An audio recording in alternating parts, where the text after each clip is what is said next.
Peter, I guess, do you pick up on the latter two periods last night and build on all those good things and maybe learn from what you did in the first? You know, that's part of what the coaching part of it is to continue the direction so the guys can see and feel in a positive play. You know, they have to continue to say that this will be good for us when we continue to do this on a consistent basis. The first period, I think that we still could have done some things a little bit better. That's happening, and when it seems like sometimes when we do things really well, there's other things that we can do a little bit better, but that's part of the game. That happens all the time.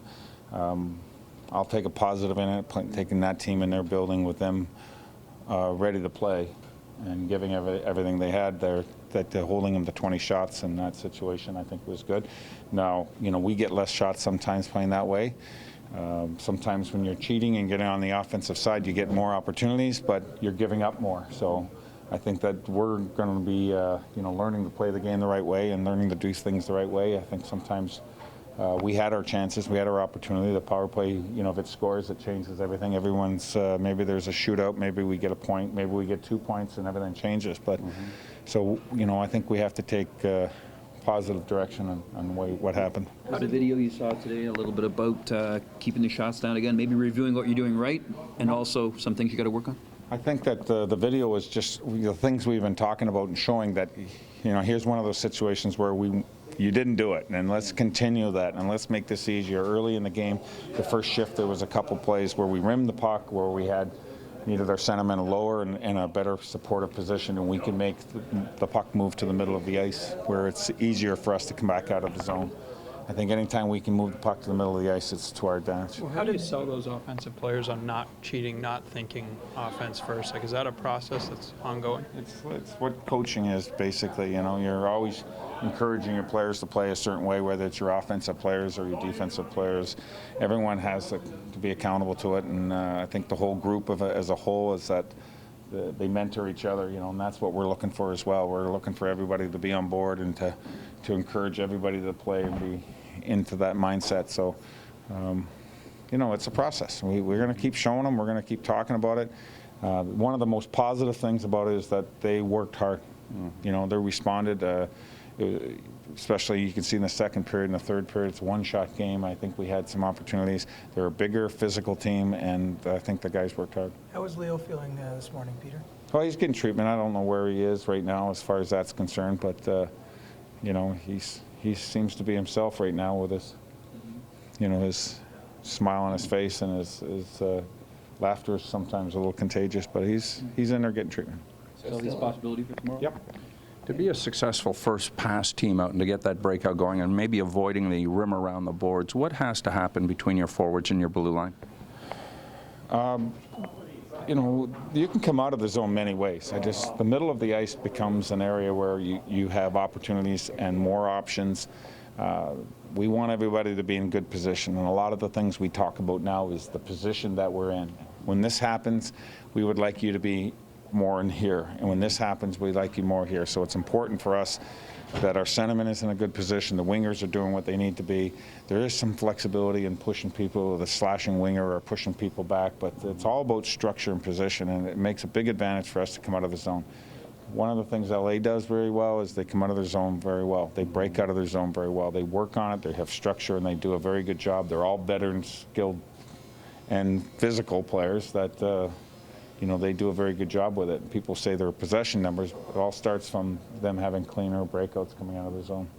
In these first 3 games, how easy or how difficult or what have been the challenges of trying to break the habits of the guys you're coaching? Because for a lot of your guys, they're playing a very different style of hockey, it feels like. You know, again, I'll say that's part of the coaching part of it. That's, you know, we're trying to break habits all the time, turning over pucks, managing puck, being in a better position, being a little more harder in certain areas. That's part of what we're trying to encourage there. And we show video, they all buy in, they seem to buy in, they worked hard. I think that there's areas, and it's going to take some time for some guys, and some of them will fall off, and we'll just have to encourage them and push them back on. So I think the team's going to help with that, but that's part of what we have to do. We just have to be diligent about keeping reminding them and showing them, and I think the team will help itself by forcing the issue to get everybody to come on board. You make it sound at least a little bit, not easy, but like Like it's pretty straightforward. There's nothing process. easy about it, but there's no other way other than to stay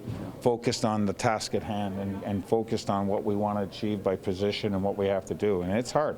In the middle of a game, there's people moving and it's fast and they're on top of you and the puck's moving fast and there's people yelling and talking and going on. So there's a lot of things that can create a little confusion out there. So it's not easy. It's hard, and they're working hard at it, and they want to get better, and that's a big part of getting better, and a sooner than later is that they want to get better, and they want to play a certain way that is successful. You've moved your lines around a little bit. Do you envision the day, though, when you may come back to JVR and Phil and Tyler? We talk about it even during the game. There was a discussion between Steve and myself about doing whether or not we should do that. We knew we were down by a goal, and sometimes there can be some quick chemistry with those guys. And I can't say it won't ever happen. I'm just saying, sometimes we'll look at it, we'll discuss it, and I came close to doing it, but I didn't. I know it was a power play when they were really clicking the game before, but that showed you, if you didn't know before, that they do have that instant chemistry, as you say. Right, and power play is a little different than 5-on-5, but they play on the power play together, so they have that right there. But you're again trying to balance certain things out, and who compliments people, and sometimes we decide that that's what's better for that night. But I can't say I won't ever do it. I'm pretty sure I'll probably do it again. That line in particular? It's kind of tempting, but there's a risk to it, right? Just considering how their season's gone, both ends. There could be a risk. They can, if sometimes they're dominant. So it can work both ways, and they've got a lot of points, and but the way we're playing, sometimes it helps us defend a lot better and make it easier that we're getting less shots, but it also lends to not having as many shots sometimes because you're not as risky in those areas. So ultimately down the road, I think it'll benefit us in a big way. Peter, it's been a week since Roman Polak took that shot in the face. Have you seen it affect his game at all on the ice? I mean, obviously it's a traumatic type of injury. I think it's pretty wild that he could come back and play that game to start with. I mean, most people would be in a hospital, and he just kept saying, I want to go back out there. I mean, if you talk about Warriors, I mean, there's one guy right there. I mean, it's pretty amazing that he could withstand something like that, and it was still bleeding, and that he would do that. I mean, that's kind of the sacrifice and that Warrior spirit that really is trending for the whole team to see that, and they're going, wow, I can do that too. Here's another defenseman have you seen a lot of in your time in that Western Conference, Polak. Oh yeah, I mean, they were in St. Louis. That was our division rival. When I was in Nashville, we saw a lot of them, and my first few years in Nashville, we made the playoffs every year except for once there. And St. Louis, the first couple years, was one of the teams that didn't make the playoffs a lot at that time, and they slowly became one of the best teams in the West. And he's that harder, bigger, physical, diligent style that Hitchcock demands, and the type of team they had they made it very hard to play against. So we saw him a lot. Do you need a buy-in from those top guys to kind of sell the product to the rest of the room, like to your Kessels and Bozaks, and do those guys have to buy in before you can kind of get everyone else? I think everyone has to buy in, and you're going to encourage, if there's reminders, you're going to remind them, and you're going to encourage the people to get there. I think it's part of the group policing itself. It's part of the coaches reminding them. It's part of us prompting them and showing them and being diligent about, not letting it go and trying to show them as much as possible. And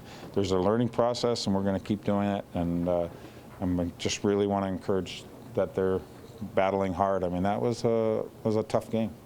Have you had players in the past where they've had habits that you wanted to break and you did? You turned them into the kind of player you wanted. Have you managed that before? Well, I think that anytime you have success, you're going to have players that have habits that you don't like, and you're going to encourage them to change the way they're playing. Whether it's getting on their offensive side and cheating, or they're not in good position, or whether or not they're turning pucks over and they're not managing the puck, or whether or not they're skating away or doing certain things that they shouldn't do.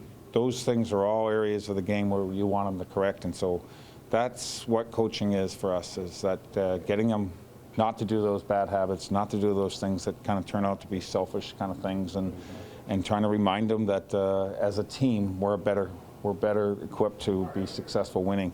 As individuals, you might have some opportunities, some goals, but as a team, we have a better opportunity as winning. Did you like the way the Lions were at the end of the last game? Yeah, when we lost Leo, I mean, we went down a little bit. You know, we kind of played three lines for a lot. It was trying to get that goal back, and sometimes, but you know, I think that Smitty and Bodes didn't play a lot other than Smitty played on the penalty kill, which he was very good on it, and he did a very good job. But I mean, it's not like I was down on those guys. It was just that I felt like we wanted to get more and more of those changing, going over the boards, trying to get an opportunity to get one goal to get it tied up. Daniel Winnick, season high 20-31 for him. Obviously, a lot of responsibility and type of game that he's built for, it seems. Yeah, I mean, he played a very strong game. I mean, he really helps a lot of the you know, offensive lines and so forth. He gets in quick. He can maintain possession of the puck. He'll battle. He'll go to the front of the net. I mean, he does a lot of those things, and it's complimenting. And so, you know, it's when he's doing that, we get the other people doing the same thing, and I think it just kind of blends in. But there's balance, and he certainly helps playing with those guys.